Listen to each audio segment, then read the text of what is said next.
Assalamu alaikum wa rahmatullahi wa barakatuh. Peace be upon everyone. Welcome back to my channel.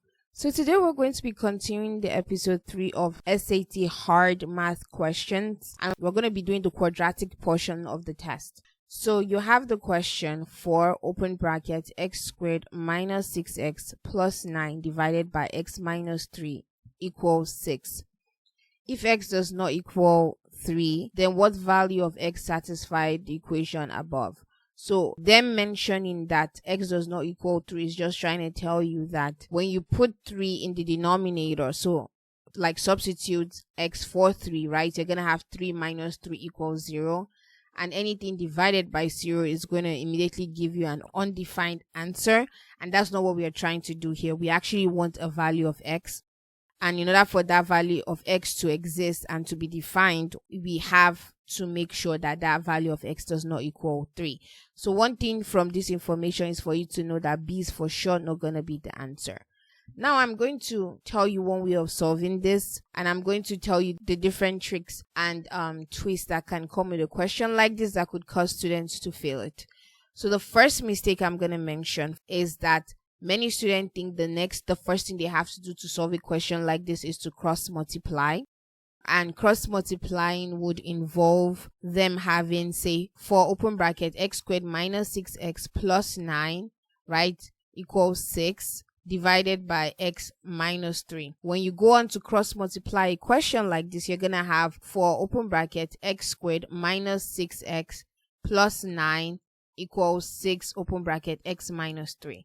To go on to do this question, you're just going to expand the left hand side and the right hand side. Now, I'm trying to tell you that this is not a good way to solve it, because the best way to solve a math question is for you to make sure you can simplify your work by doing a shortcut method. If there's a shortcut method that works, use it. This way of solving this is not a shortcut method. It's going to force you to expand. It's going to force you to cross multiply. It's going to cause you to have an overcomplication of solving the problem, which is completely not needed when you're writing a test and you're trying to save as much time as possible. So I'm going to teach you a shortcut method now that is going to help you to be able to solve a question like this, and for you to know to avoid just thinking about a problem super directly. You have to find a way to simplify the problem. So to solve this, I am just going to rewrite the equation, and then I'm going to break down the information for you guys. So I'm going to have 4 open brackets x squared minus 6x plus 9 divided by x minus 3 equals 6. The best way to do this is for you to remember that whenever you're dealing with a polynomial fraction, so we have a polynomial up top, so a polynomial in the numerator, and the polynomial in this numerator is just x squared minus 6x plus 9.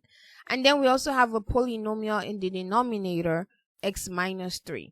So if we have a polynomial fraction, like in this particular case, where we have a trinomial, which is a polynomial that has 3 terms, meaning x squared is one term, negative 6x is another term, and then positive 9 is another term. So this one has 3 terms. And then at the bottom, we have a binomial, right, where we have x minus 3. So x is one term, negative 3 is another term. So we have 2 terms. Because we have a polynomial fraction, we're going to see if there's a way for us to break down the information further in order for us to simplify. Well, a good way to solve this is just for you to break down whatever x squared minus 6x plus 9 equals. So you have x squared minus 6x plus 9. To be able to solve this, we can just put this to be equal to 0 because we're simplifying the trinomial. To simplify this, we have x squared minus 6x plus 9. I'm going to use the factorization method to solve this. And for the factorization method, we are going to try to get 2 values of the third term. So the third term here would be c equals positive 9. That whenever you get the factors of the third term, so the factors of c, when we add them up, we're going to get the value of b. So the value of b is negative 6. I'm going to start with the factors of positive 9. We have positive 1 and positive 9, you multiply them together. That's what you get. When you add them up, you're going to get positive 10. So it's not going to work. Positive 10 is not equals to negative 6. You also have negative 3 multiplied by negative 3. When you add them up, you're going to get negative 6x. So it's looking like what we want. We can look at other factors of positive 9. We can also see positive 3 and positive 3. When you multiply them, you get positive 9. You add them up, you get positive 6. I'm saying positive 6x, but it's actually positive 6. So this is the one that works best. Hence, the two values of the factor of 9, negative 3, negative 3. So we're just going to simply substitute. So we have x squared minus 3x minus 3x, right, plus 9 equals 0. So this is just a great refresher for those students who struggle with factorization method or who just want to hone their understanding. So you have this information. In factorization method, we like to focus on the first two terms, bring out a factor, and then we're going to focus on the last two terms, bring out a factor to further simplify. So to bring out a factor in x squared minus 3x, we're just going to bring out x, and we have x minus 3, okay? And then to bring out a factor here, we can just bring out negative 3, and then we have x minus 3. So whenever we're doing factorization method, we want to make sure that this information here matches this information here in order for us to make sure that we've done our factorization correct. So x minus 3 and x minus 3 match, so we're just going to focus on it and so say x minus 3, okay, and then x minus 3. So now this is basically the factored form of x squared minus 6x plus 9. The factored form is just basically this, x minus 3 multiplied by x minus 3. And the best way for you to even know that you did it well is for you to just expand. You can expand and say x minus 3 multiplied by x minus 3. What you're going to have is x squared minus 6x plus 9.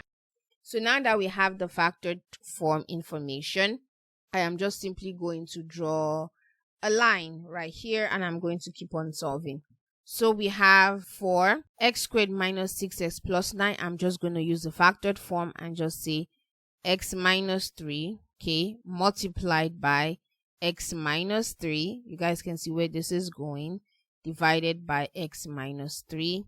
All of that information equals 6.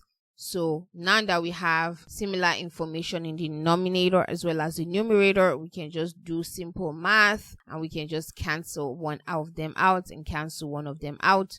So hence we don't have a fraction anymore, and what we end up with is going to be 4x minus 3 equals 6, and then what you end up is 4x minus 12, okay, equals 6 on the right side. And then you have a negative 12. So you're going to add a negative 12 to both sides of the equation. So that's positive 12 here. And then you have 4x equals 18 and x equals 18 divided by 4, which we can divide and say 2 in 4 is 2, 2 in 9 is, 2 in 18 is 9. So we have x equals 9 over 2. X is the same thing as 4 1 over 2. So the answer to the question is C. So the shortcut method just involves making sure to simplify and to simplify the numerator and use that information to be able to break down the question. So please do not do cross multiplication. That is a big mistake, because when you do cross multiplication, you're just going to make your problem and your equation much more cumbersome or much more complicated. So hopefully this has been useful to you guys. I wish you guys all the very best, and I hope to see you on episode 4 of the hard SAT math questions. Make sure you leave comments and suggestions in the comment section, as well as follow my newsletter in the description box. I wish you guys all the very best. Assalamu alaikum wa rahmatullahi wa barakatuh.